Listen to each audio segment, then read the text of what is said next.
بسم الله الرحمن الرحيم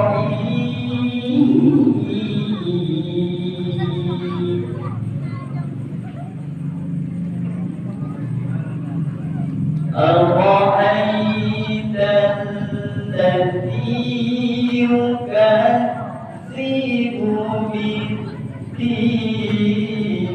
فذلك الذي يدع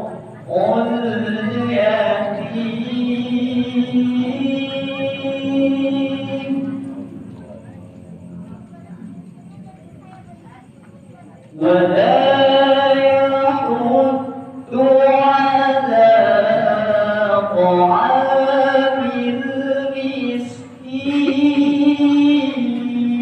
المسكين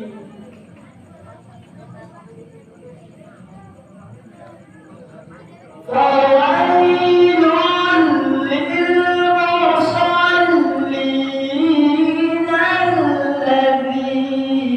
هم عن صلاتهم ساهون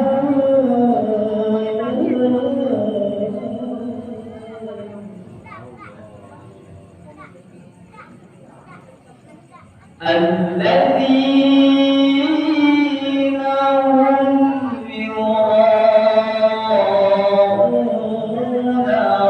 ويمنعون الماعون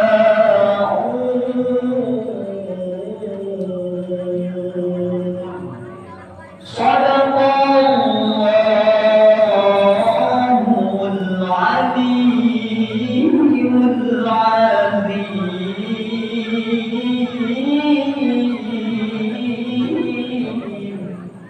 الله